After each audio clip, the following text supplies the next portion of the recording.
Years ago, the blindfolded John Kent tells his mother that if anyone sees him like this, they will call Child Protective Services, thinking that he is being kidnapped. Lois tells him that they have arrived, making the boy wonder where they are, theorizing it's some supervillain's secret hideout or an interdimensional gateway. Lois removes the blindfold to reveal to her son that they have returned to the farmhouse they hid out on when John was born. Clark arrives, welcoming his son home as John unleashes a flurry of questions, asking how long they are staying for and why his father is in his black suit now. Lois tells him that they are there to have some time off from everything, and Clark knows the streets and buildings around the Daily Planet are all torn up from his recent fight with Doombreaker, so Perry asked everyone in the building to work remotely. Clark knows that the black suit is thanks to Lois deciding to pack it after his other suit was destroyed in his fight with the villain, but the woman knows that it's historically accurate to when they used to live on that farm, and she loves it. Lois also reveals that Ranger the dog is there as well, reuniting the dog with John. John asks how they were even able to get the farm, since wouldn't someone be living there? Clark knows that a private business wanted to keep the land available for future development, so they bought it, but John knows that it was Wayne Enterprise all along, surprising his parents. Lois tells her son not to float while they talk, since she finds it rather unsettling as John decides to go and explore with Ranger. As John takes off, Lois knows that he has a great future coming, provided they give him a normal life. Clark thinks that they just need to do their best, but Lois knows that her life was anything but the best, since her and Lucy were military brats, raised on various bases around the world, so Clark will have to guide her too. Back in Metropolis at Star Labs,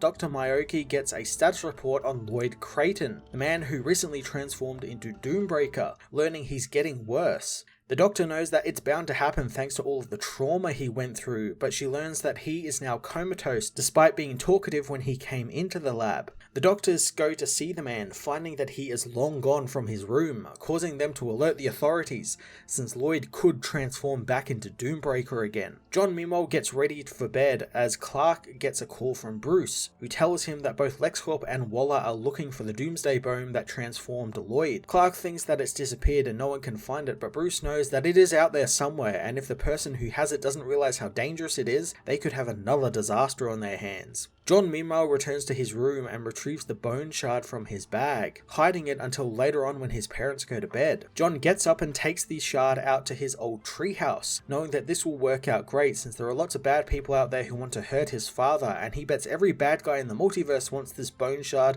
to turn themselves into a Doombreaker. He knows that not even the Justice League could have kept it safe, since they might even use it themselves if a villain ever mind-controlled them, so it was up to him to hide it so no one will ever find it. Suddenly he hears a boom outside, seeing a meteor streaking through the tree line. He soon finds out that it's not actually a meteor, it's a ship, and he gives chase after it, and as the ship lands, it opens, revealing a woman pilot, whose translator allows her to speak English, asking if John can take her to his king.